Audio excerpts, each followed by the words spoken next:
Hello, everybody. Welcome to podcast 92 from Football-Oranje, your home of Dutch football in the English language.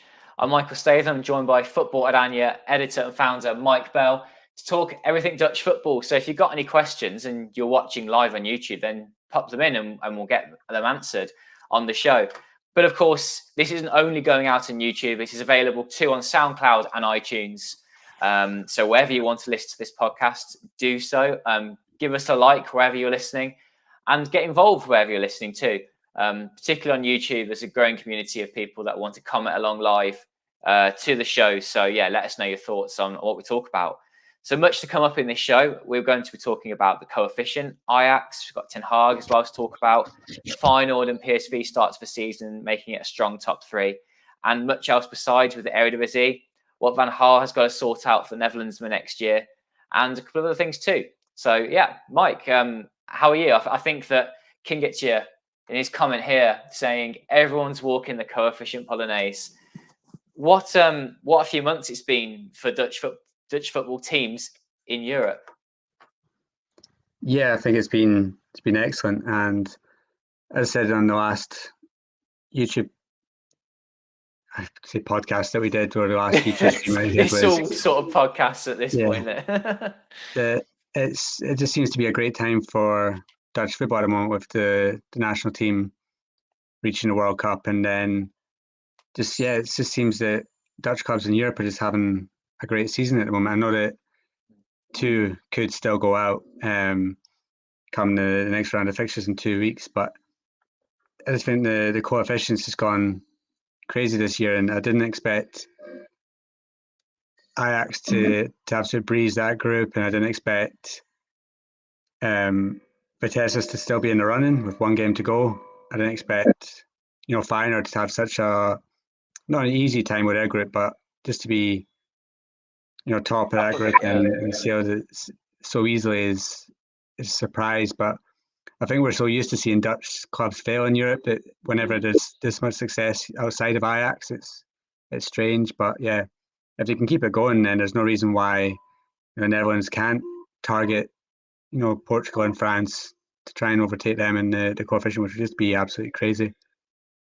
Just to add a bit of context to people that aren't too aware about this coefficient, it's how well teams perform in European competition. And the Netherlands, for a long time, were drifting between like 10th and 15th, potentially losing out European places, and teams having to go through extra qualifying rounds in the summer to get through to the group stages of European competition. And now this season has been totally different, really unexpected. The fact that all 5 teams are in Europe competing, finishing top of their groups in Europe.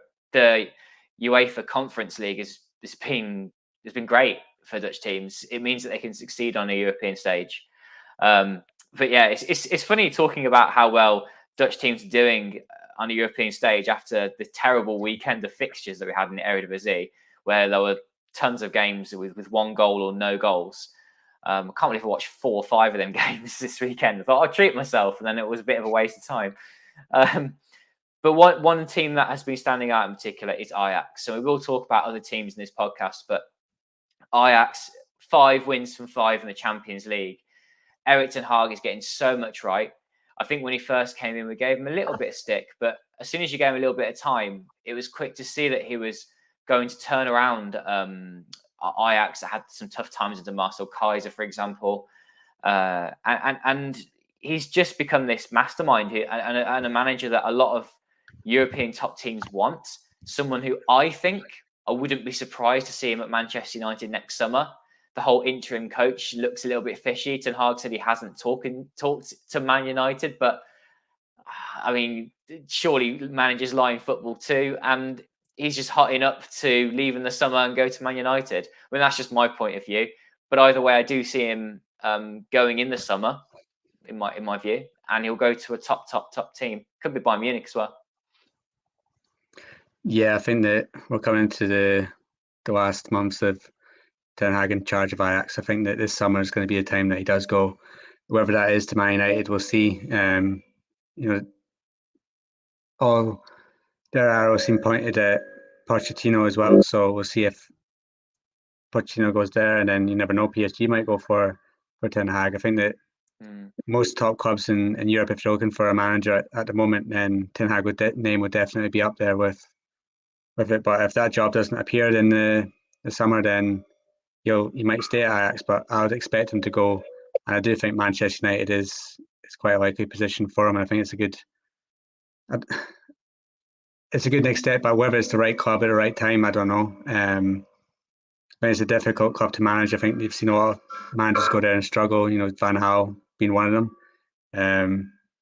It's just a difficult place to go with the expectations of where the club was under Sir Alex Ferguson and where it is now.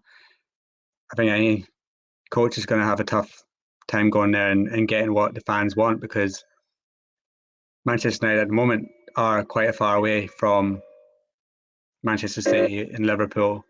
Then you have the likes of Chelsea, and from a personal preference, not at the moment, but you got a team like Newcastle who do have all the money in the world, who will eventually, not maybe yet, but eventually, hope to be up there as well. So there's a lot of turmoil behind the scenes at Manchester United as well. I think a lot of fans are unhappy at the owners as well. So it'll be a difficult club to go into for him, especially when he's got such a calm position at the moment in Ajax.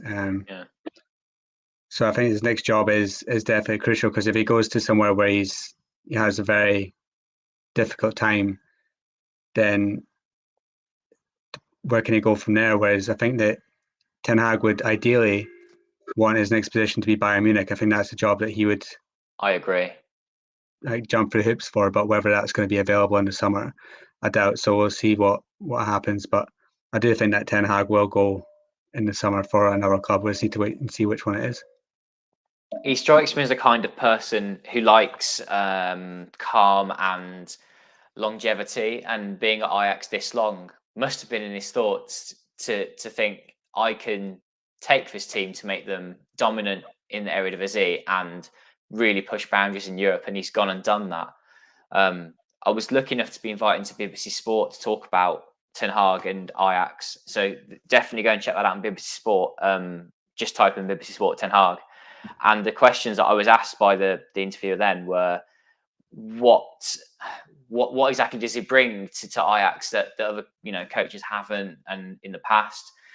He's just another level of coach that Ajax haven't had for a long time. They like to put faith in all their sort of youth coaches and former players, but Ten Hag's just something a bit different, and how he's revolutionised that club from being a very good Dutch team, obviously, but into possibly a contender for the Champions League. I think we can say that.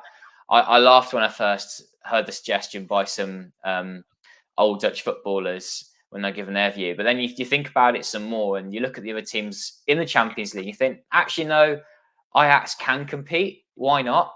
Because they've beaten Dortmund home and away, who are, by all accounts, a very good team in the Bundesliga. And there's only very few teams that are better than Ajax. And when you're in a knockout format, you just never know what can happen. It's like a cup competition, isn't it? So what's to say that they can't really go really far in it? And Sebastian Haller in the form of his life. So many Ajax fans doubted him. And he brings so much to the attack. He's the hold-up player that they've been crying out for years.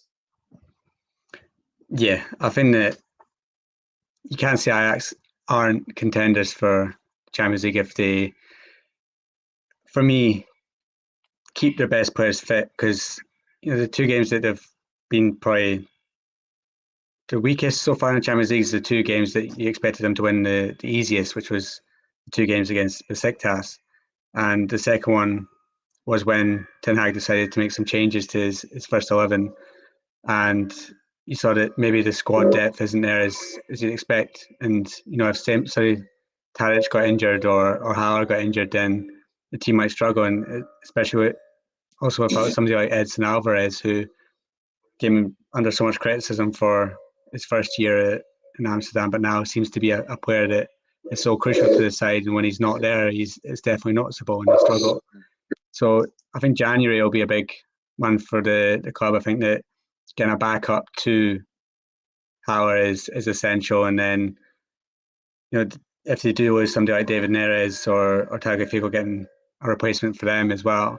I know Steven Bergwijn from Tottenham is getting rumoured with a loan move. So I think if they signed Brian Brobby back, is what's been widely reported, and also getting Bergwijn, then that's two options for them that would strengthen them going forward. Because I think that if they don't have Haller in some of those games, then who is going to back him up? Because we saw Danilo this weekend prove that he really probably isn't the answer. I know he set up Tadic for the goal, but I think if you're looking at Champions League success, then you can't really get that with just Haller as the only option up front.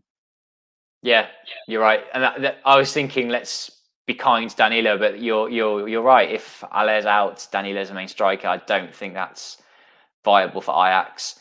They want more, and I mentioned it just then, but they want to push boundaries in Europe, and they will want to go and strengthen with a couple of players in January to make themselves even better.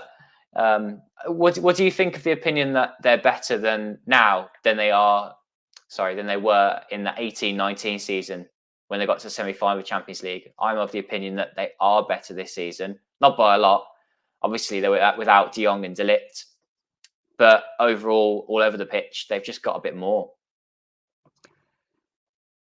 It's difficult because it's hard to compare these teams. I mean, that 18-19 side should have got to the final, and then who knows what happened in the final, and we wouldn't know. It's because they brought in Magoan that didn't probably not there. So yeah, it's difficult to compare them, but as a unit and as a squad, they are strong this year. But again, it's the first 11 that's strong, and there is a couple of options on the bench. But when you start taking out key players, there isn't a replacement for them, and I think that's the issue with this side. I think that on the pitch you got Timber, who's an excellent talent and goes up against De Ligt, and then in midfield, is the midfield stronger than the one that had Frankie de Jong in it? I would probably argue that it isn't. I see the midfield back then was stronger and affected games more. I think Ryan Gravenberch, we're still not seeing the best of him. And but Haller's better up top, right? Up top, you had back then it was the Dusan Tadic variant years.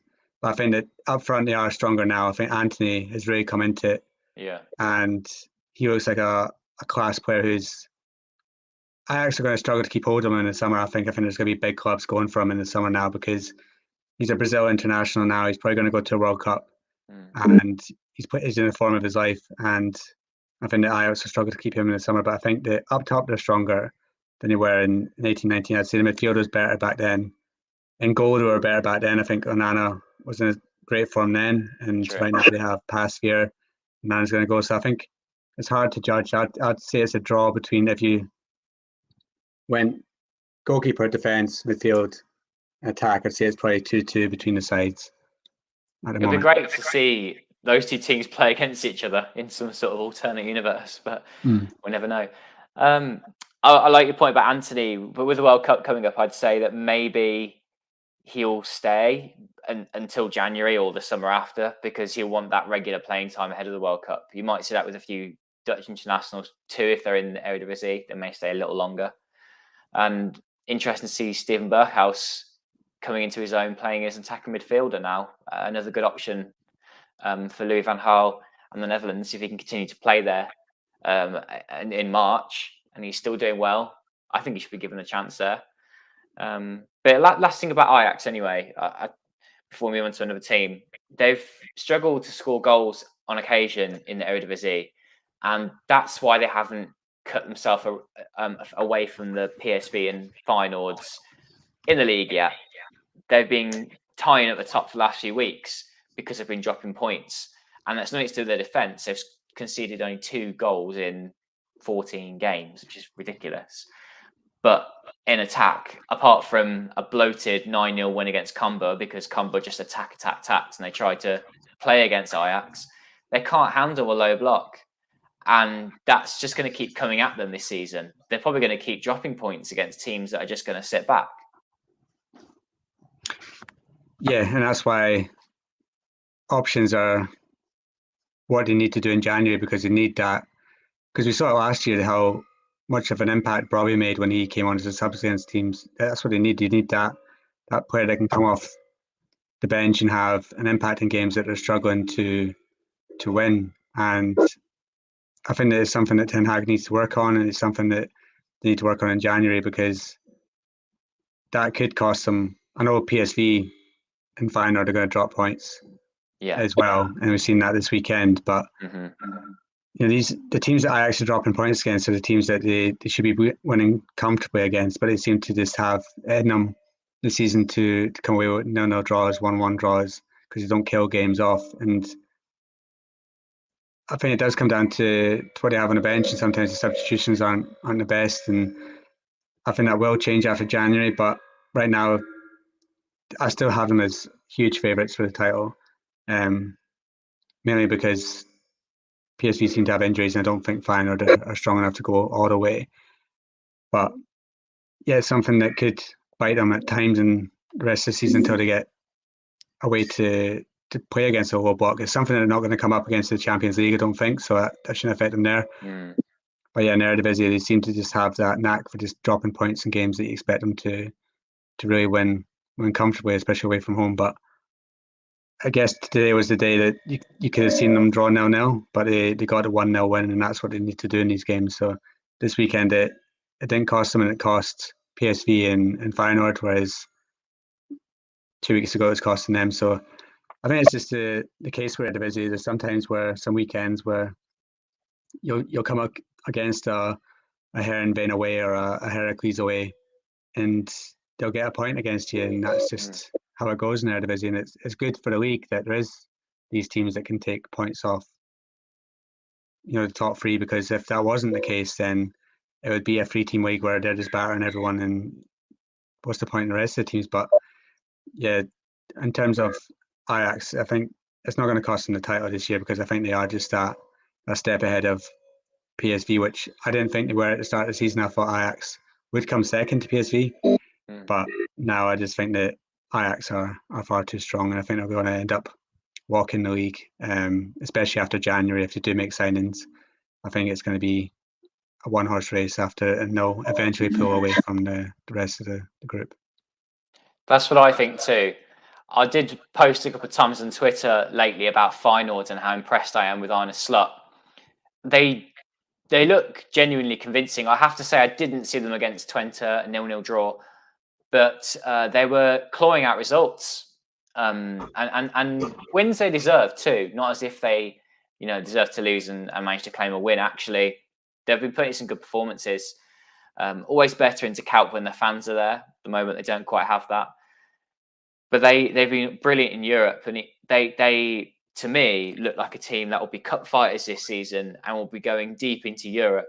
And eventually, the league becomes less of a concern for them once they're assured of a top 3 place, or if they're going for second, perhaps, and Ajax pull away. They've got some good players in there this season, and what a revolution Hust Hill has been through to come back to some of this old form that he had at RZ, but even more so. He's just a constant goal threat. Yeah, I think Till's one that you can pick out is having an excellent season. I think that the fact that they have Kochu now playing at a level that was expected of him. He's much better strings in midfield, and their signings in the summer have worked out. I think Trauner and I don't know how to pronounce his name, but Arsnes. Yeah, Arsnes, something like that. The midfielder, I think he's been very impressive when he's played as well. I think the criticism I'd make of the performance today is that maybe Slot not making any changes from the side that drew in Prague on Thursday was a mistake. I think he could have maybe added some fresh legs from the start. Brian Owenson was injured in that game. I don't know why. Desser's in the goal from it. He is maybe give him a start today, but it didn't happen, and he went with the same 11 and they drew 0-0. But I think that Feyenoord are a lot better than I expected them to be. I think that, again, the signings they made in the summer have worked out perfectly, and Arne Slot seems to be getting the best out of the players that he has at his disposal, which hasn't been the case, especially last season under Dick Advocat, were a bit of a shambles at times. But I think this year they're looking good, and I think they can challenge PSV for second spot. Yeah, they've put in some good performances in the league. I think you are right in that Ajax will pull away. They can battle PSV for second. You've got final against Ajax coming before Christmas, which could be massive. I'm sure that the final players will take it very, very seriously, and they'll give Ajax a very good game. All the better if fans can be there. I think it's the day after they're allowed back into the stadiums, which is quite clever. Yeah, but I mean, it's all up in the air now, isn't it? So I mean, especially with a fight that went to Netherlands and this Omicron now, so we'll see. But I mean, it'd be perfect if they can get fans back in the stadium, and that'll be, fingers crossed, that's what happens, because that'll mean that this new variant isn't as dangerous as they're all saying over the weekend. So if it's all goes perfectly, then 18 fans back in the stadiums for such a huge game would be perfect, and that's what you want to see. You want to see these big clashes between title contenders played in full stadiums, and that's what we want. Yeah, I think it's really impacted the quality of the games this weekend. I know that they went a whole of a season almost without fans last season, but that impact of the fans just going all of a sudden, I think it's impacts the quality. It's really sad. Back to Feyenoord and Arne Slot. What exactly has he done, do you think, to have taken basically the same squad that was there with Dick Advocaat and making them play so well and just more exciting to watch? I think he's got his formation right, and I think he's, Brian Winston was a player that for a long time was very critical of, and he's, again, Slot just seems to have come in and he's getting the best out of the players that the Advocaat couldn't. The Brian Winstons, the Kochus in midfield. Malacia is doing great.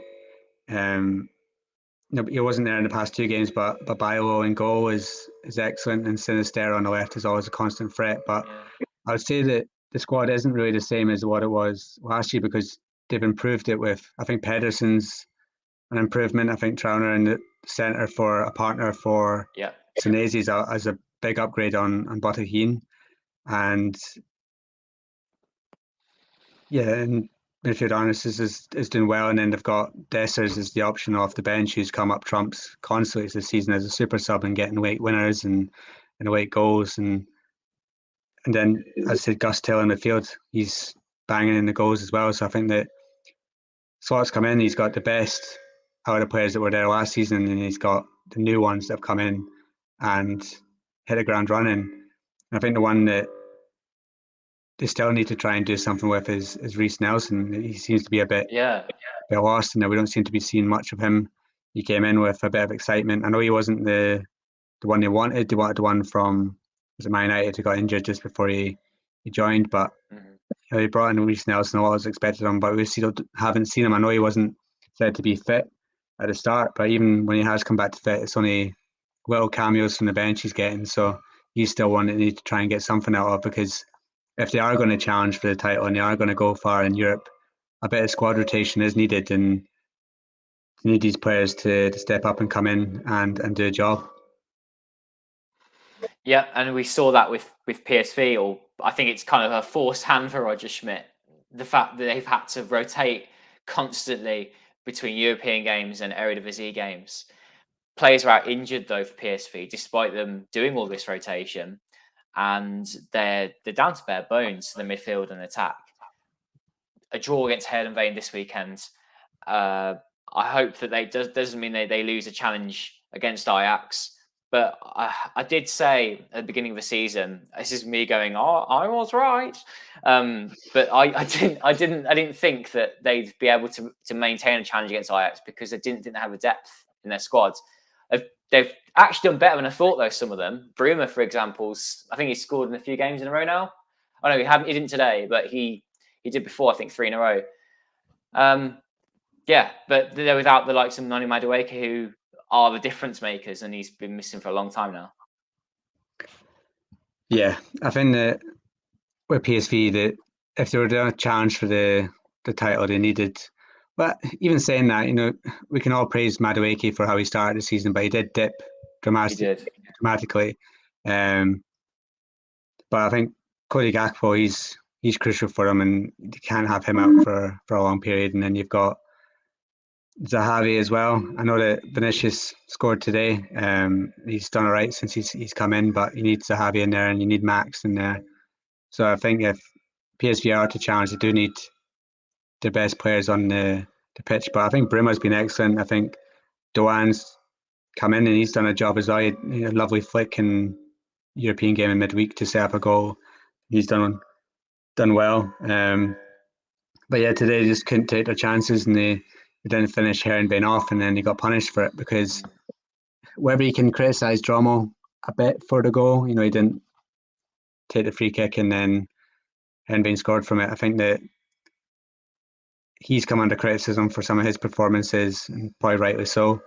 And I just don't think defensively they're as strong as Ajax are at all. No. And without their key players up front, they're going to struggle. And I think Schmidt, the midfield is an area that I don't think Schmidt really knows what his best midfield is. I think that he hasn't been able to get Davy Proper in there. Whether he's just not a fan of Davy Proper or whether Davy Proper has just not got confidence anymore after he lost his place in England and he's just come in, he's just not been able to show any sort of form. And it seems that Van Ginkel has now been dropped. Maybe Schmidt's decided that he's not the best option in there because Gutierrez is coming in and Doan's coming in to partner Sangare. So there's question marks around everywhere in PSV once again because Schmidt seems to not know his best 11. And I think that today was the first time in a few weeks in the league that they've dropped points, but I think that it's something that's going to happen between now and the end of the season constantly. If Ajax do drop points, where you think that PSV aren't going to be the ones to capitalise on that because they'll eventually drop points in games that they should win as well. So I think that PSV are just not ready right now to challenge for the top spot because they need Gakpo back and they need Madueke, who needs to show his form at the start of the season because I think maybe it went to his head a little. He got a bit big time thinking that he's going to be the star player, and then his form just dipped dramatically, and he was getting linked to moves to England and Dortmund, and these big teams were coming to watch him, and then his performance has slipped. So if he can come back and hit the ground running, and Gakpo can come back and hit the ground running, then PSV may be able to come back into contention. But I think the most likely result is that in 2 weeks' time, that unless they get a win in San Sebastian, they're going to be out in the Europa League. They're going to drop into the Conference League, which might be better for them in the long run. Yeah, and the coefficient they can win. But I think in the league eventually they'll drop out because whereas Ajax I think will go and sign players in January, I don't think PSV will, and that might be the key difference going into the second half of the season. I suppose with their players coming back from injury, it will feel like new signings. They're attacking wise, they've not done too badly without their key players. Gertz has kind of kept it all together because he's still been there. But yeah, defensively, I don't think it has been good enough. I don't think Mwene's PSV quality. Without Max, they're not doing that great. And Joel Drummel, I still think he makes too many mistakes. I thought he'd shake it out of his system getting a bit older, but he hasn't really. Not yet, anyway. Maybe he's lacking a bit of confidence, but I don't think. You can't say that he's had a good season at all. And I think a good goalkeeper wins your points, saves your points, but they've conceded too many goals this season. But that's a title challenges for you, and two teams that weren't too far behind that when we started the season, Vitesse and RZ, both playing in Europe, playing really well in Europe, drawing 0-0 actually, time recording today. And someone put a question about RZ. I'll quickly find it. So Dave said it's sad to see RZ struggling. But his team, these young Dutch players need better career advice. Too many clubs they don't play for. It's been an issue so long. I think with RZ, they've had the starts of a season where we both agreed that their quality of player itself had dipped because they'd sold their best players and didn't fully replace them, and the young players coming through didn't hold quite as much quality. I think you've got to say Pascal Jansson's done a great job with what he's got to turn it around, and they did go through a really good run, I think, of like 7 wins in 8 games. that has now dipped a little again. But they did top their Conference League group with 3 teams who they are better than, which is a lot about the Conference League quality.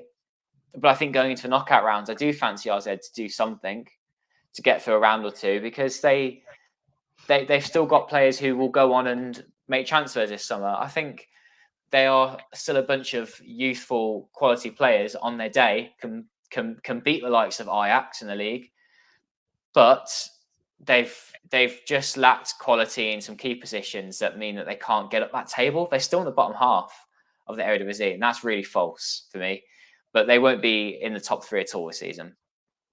Oh no, that ship's long gone. Yeah, I think we said at the start of the season that they didn't sign enough players in the summer to really maintain a challenge again, and that's been proved right. That just, I think we're all baffled in the summer when, you know, the amount of players they lost, the amount of money they brought in, and they just decided not to spend any of it. I know they wanted to give some young guys a chance, but even the young guys from the academy can't get a chance at the moment. So it seems to be the same players that Janssen's going with game after game.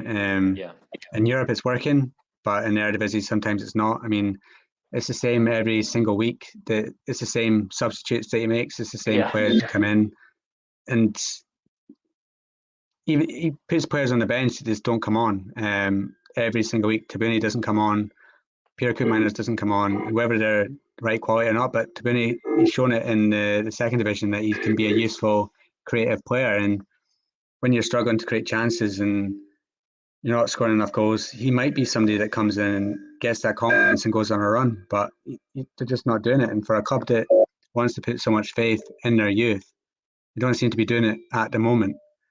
And whether that means that in January to go out and sign some players, we'll wait and see. But right now, if they keep this up, then who's to say they're even going to get in a European playoff spot? I mean, it's the 12th at the moment. They should go up to the top 6, 7, but nothing's guaranteed. And if they keep playing out they are now, then they're not going to get there. And I think that in January they need to sign a striker. I mean, that's glaringly obvious. And I think there's one in the second division that we might talk about later on that might be perfect for them. But yeah, right now that defensively, I think they're fine. It's just that they're not scoring enough goals. And you know, Carlson for me is the only attacker that has any real quality. And that's a problem for them. And the midfield isn't as strong as it was last year. I think if you replace Koopmeiners with Classy, who's a decent player but not great, and then Danny DeVitt has his ups and downs. He's okay, isn't he? He's okay. He's not a creative midfielder that they need. But yeah, I think that a couple of key signings in January they could be back up there, but not going out there and spending the money on Joey Veerman when they could have snapped him up was a big mistake for me, and not getting that second striker. If they had Joey Veerman and a second striker, then I think they'd be doing much better this season. The question with Joey Veerman is where would he fit into that midfield? Because Danny DeVitt brings the goal threat in the penalty area. You don't drop Mizio, and Classy is sitting deep. But you could see a place for him out on the wing. And if you're in Europe, you do need players that you can rotate in and out of the squad.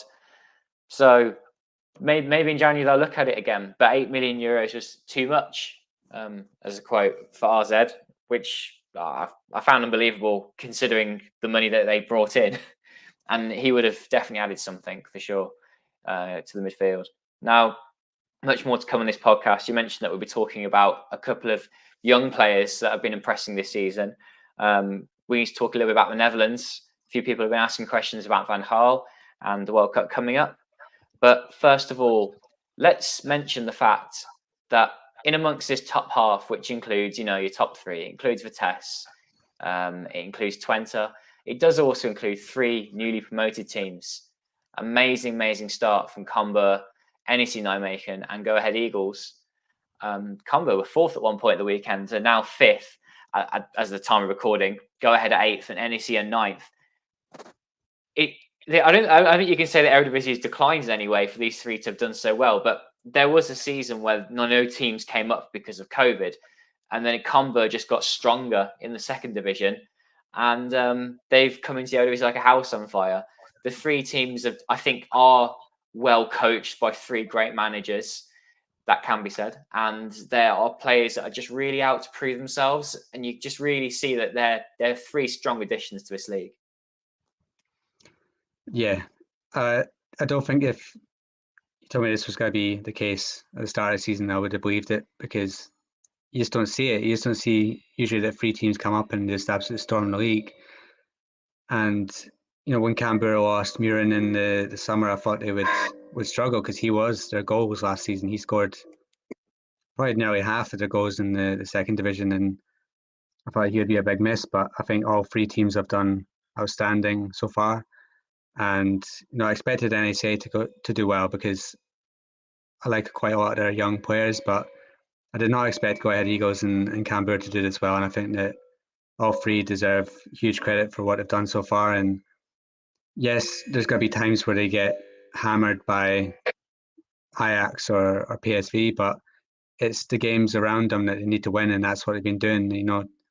Canberra beating the teams in the bottom half, and they're sneaking results against the likes of Twente, and who knows? I think if they continue that to the end of the season, then they can then sneak a European playoff spot, and that's going to be huge for a club like Canberra, who would probably expect to be a yo-yo club that could come up, then go back straight back down and come up again, because that's what they've been doing for years. But I think for the league and for the second division, which does get a lot of criticism for the level not being that strong, it's great to see three teams come up and then do so well in the Eredivisie, and that's what you want from the teams that come up, because sometimes they come up and then they're just absolutely dreadful and go straight back down. So then this year is the first year that we're seeing three strong promoted teams, and I don't think any of them at the moment are going to get relegated. I think that there's much weaker sides in the league than all three of them, and I think that all three are going to be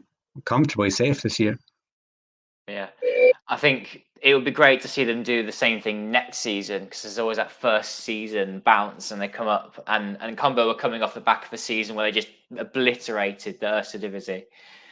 NEC came up for the playoffs, and you think that they've got Roger Meyer as a coach who was unproven, but he looks really clever. I think he's got something really good about him, and I wouldn't be surprised to see him get a bigger job in future at the minute.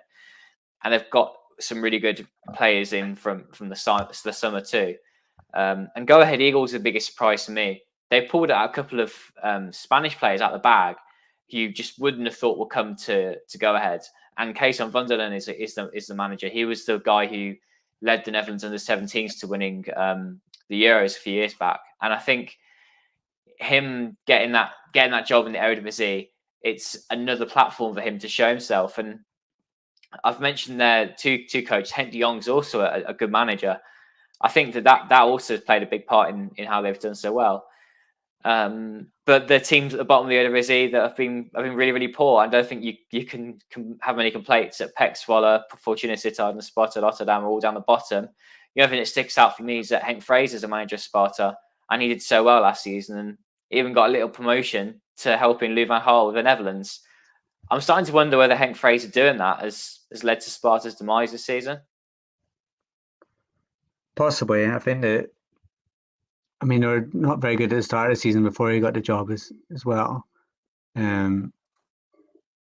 But yeah, I think Sparta have the squad that they should be better than what they're doing right now. And I do like Omega up front, and Vio Van Krooi is a good player, but yeah, it's just something that's not clicking with him right now. And maybe it is the fact that they lost someone like Harui in the middle, and they've just not been able to replace him. But you've got a goalkeeper in Okoye who's excellent, and he's got his move to Watford. You've got a decent defence, and you've got experienced players like Bugelsdijk, and up front they got a talent like Omega and a goal scorer like Ty. They should be doing a lot better than what they are, and something's just not going right there. And maybe it is the coaching team. Maybe if a new manager came in there, they would get that bounce, or maybe if Fraser did decide to stop his Netherlands duties, because he has said that it's not guaranteed that he's going to be there at the World Cup. Maybe he will stop that. But yeah, I think that when Fraser took on the role, and after what he did last season, there's people saying, rightly so, after what he did last season, that maybe he'd be the successor to Van Gaal. But judging by what's happening now, that's definitely not the case. And Fraser's a coach that seems to do well at some clubs and then has a dip and then seems to do well. And right now he's just in a sticky patch and he needs to get them out of it, and we'll need to see if they have enough about them to do that. But I think if you're looking at Pex Vola and Fortuna Sittard, they're two that are definitely heading for the drop in my eyes. I think both of them have been very poor this season, especially Pex Vola, who look hopeless. And the fact that you have the chance to change your coach and you go for Dick Schreider, who has never coached. I don't think he's never had a head coaching position. He was number 2 at Vitesse. It doesn't exactly scream out that it's a club with ambition who are going for somebody who's going to get them out of it. So I think that they're doomed, and it's just going to be who joins them in that bottom 2. And I think Fortuna, for me, are the clubs that have to be the most wary of their position. Yeah, Pex Vola fans are not happy with the board at all for their manager appointment. They weren't happy with the recruitment in the summer. The transfers in the summer were dreadful. They didn't bring any quality at all. So it isn't a surprise to see them at the bottom of the table.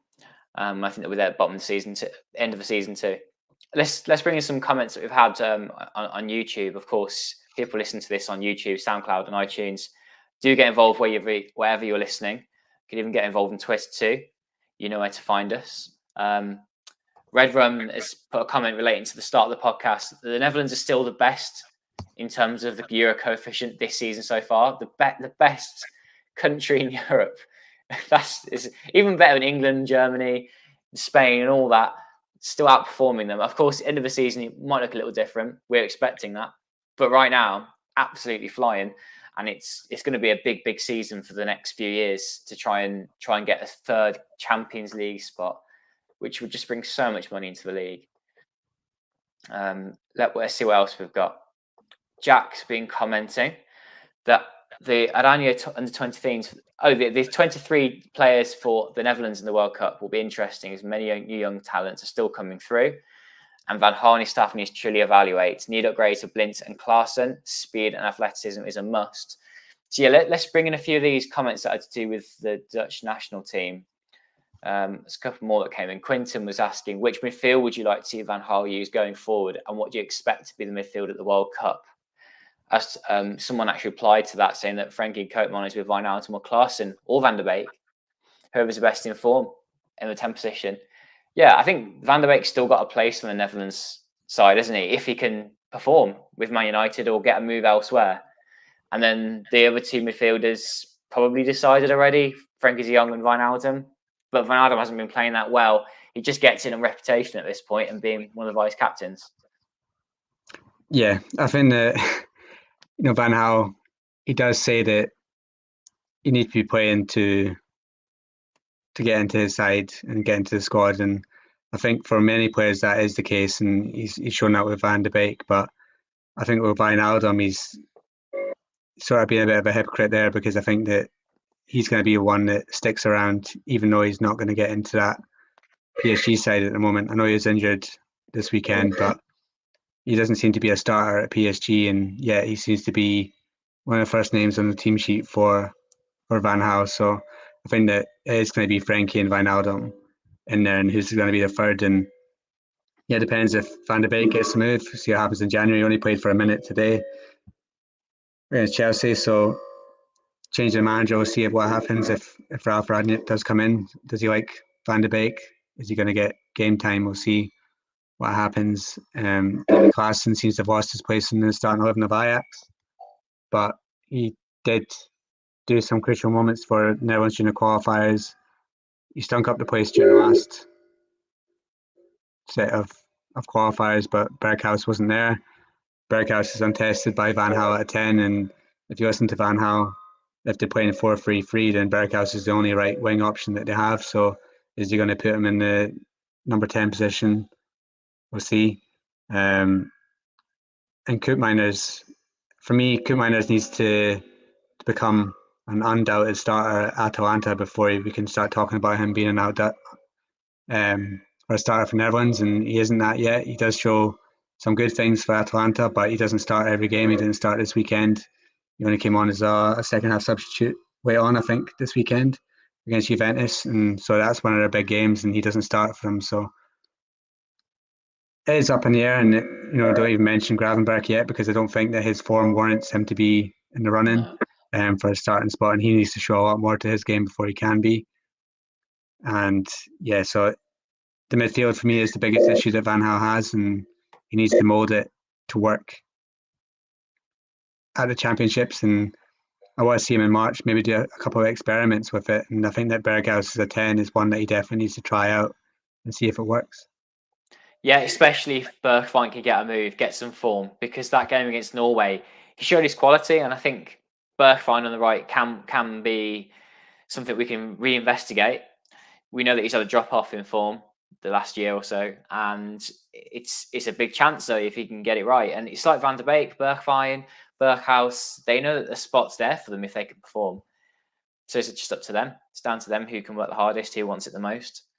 Because a lot of the other places in the team are decided, and I think you could say we will be settled by the World Cup.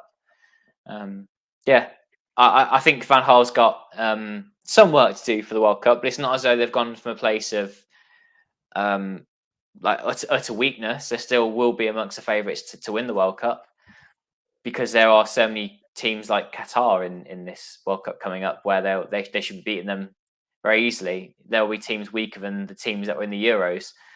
But yeah, let's see what Van Gaal can do with this midfield. That's probably the bit that he needs to improve the most. I think you've got that main spine of a team with Frenkie, with Memphis, the defenders. Bilo looks like he's going to be the number one goalkeeper now. And then they're the fullback positions too don't look too far from undecided. You got Blint at left back, which is contentious for a lot of people, but he is really good on the ball, and Dumfries at right back. Yeah, I think that Blint seems to be the number one at the moment, and you do have Malacia and Wijndal coming through as the alternatives, but I think Blint right now is the number one because of what he can do on the ball. And whether we see that in a year's time, because the tournament will be underway in a year's time by now, so what Daley Blint's form looks like by that time we'll need to wait and see. And we're not taking into account any injuries that might come in, so you've got fullback's not an issue for me at the moment because there is so many options around. I think that if Blint got injured, you do have Malacia or Wijndal. If, say, Dumfries got injured, you do have Hateboer. I know not the greatest, but you do have him. You do have the likes of Wrench. You do have Timber that can play there. You've got Jordan Teze. You've got Gertruida. And then in Germany, you've got Jeremy Frimpong, who scored for Leverkusen today against Leipzig, and who looks like a very attacking, good option at right back if he keeps his development up in Germany. So there's so many options around at the fullback positions. It's just that Van Gaal needs to pick which two that he thinks are going to work as well with this 11. And for right now, it seems to be blending on Dumfries, but who's to say in a year's time that might not be Wijndal and Frimpong, and we just need to wait and see what happens over the next year. And if Brian Brobby can get a move to Ajax and he has a really good year, he could be one of the striking options too, which something you wouldn't even think about, wouldn't consider. But you have to remember football's got his unpredictable nature, and you just don't know who will be in contention then. We're near the end of the podcast. Thanks everyone for tuning in who has so far. I just want to say thank you again for people that have just dropped in some kind comments. You're very welcome, Jack. He says, great job, guys, with all what you do. And Dave says, thanks, guys. Appreciate what you do. Keep it up. Read every article on the website. Watched every video since I found the site so long ago. Thanks, Dave. That's really, really kind. Great commitment to Football-Oranje. A little announcement, by the way, I suppose, is if you live in the United Kingdom or Singapore and you like your Dutch football, there is Dutch football available for free. And I've just heard that it will be for the next year and a half for free to British people, all on Mola TV, which has 4 live games a week and highlight shows. And if you live in America, because lots of you are from America who listen to this, that probably made no sense to you whatsoever. But I know you've got ESPN Plus. You finally got your games back. And I think you have the same commentators too, because I think it's the same people that provide your commentary. Someone asked on Twitter, Mike, about some young players coming through, and we've got oodles of content on the Football-Oranje website and on YouTube about young players coming through that are Dutch. But there was a comment on Twitter from Football Alejandro.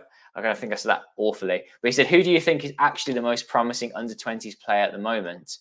Well, a player that's 21 years old is Thijs Dallinga, and he's playing for Excelsior in the Eredivisie. You did a piece for him on the Football-Oranje website.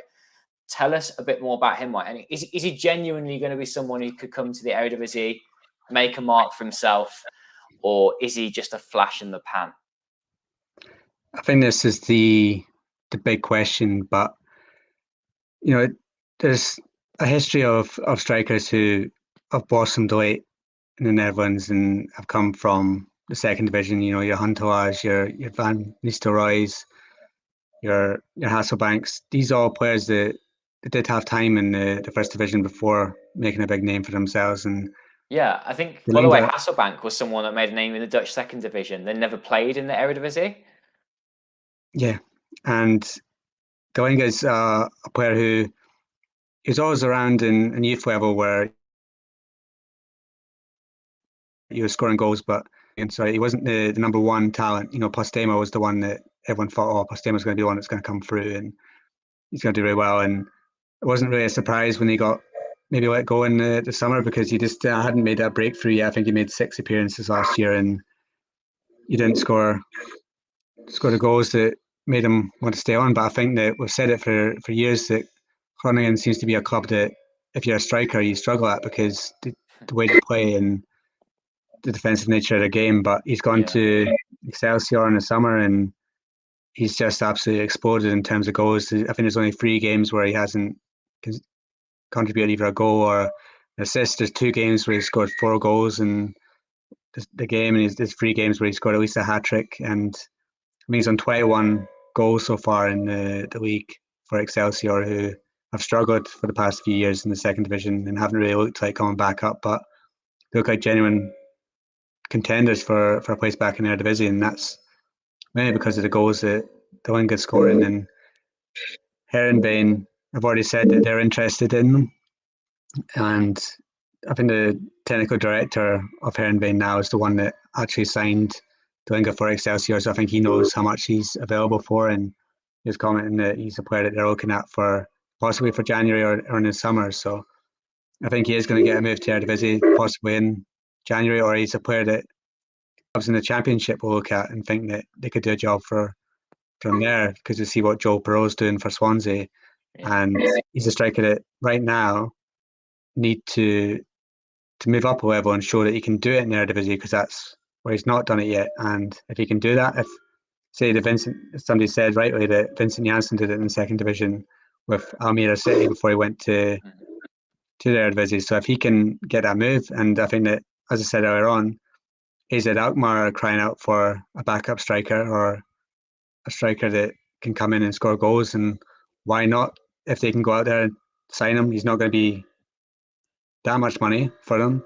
I think Excelsior will probably accept a decent offer for him, and if he continues the form he's in now in the Eredivisie, then I think he's a striker that can definitely go on and do something in the league. And you never know, if you score goals in the Eredivisie, then you become a potential Netherlands call-up. He was in the under-21 squads provisionally recently, but then got dropped. But you got like Xerxes, Raydan, who might not be that great for what he's doing. I was going to say, both of those players haven't been hitting the heights, really, have they?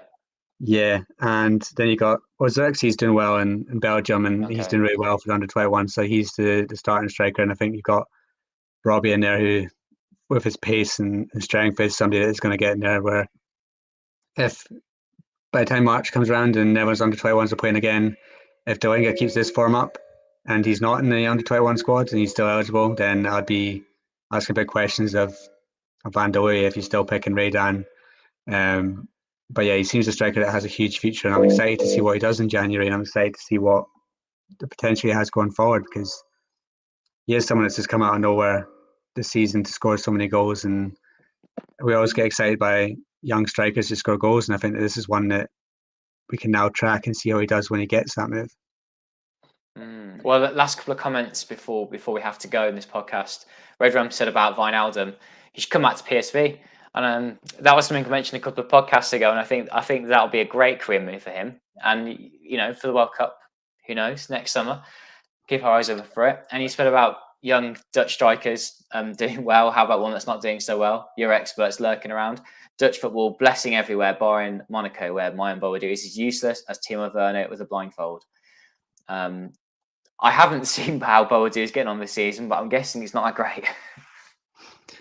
Yeah, he's coming on as a bench, but I think the only team he scored against has been PSV, I'm sure, so far. So I mean, that shows where he is, because he had that reputation in the Netherlands of always being there in the big games. He'd always score against the Ajaxes, the PSVs, the Feyenoords.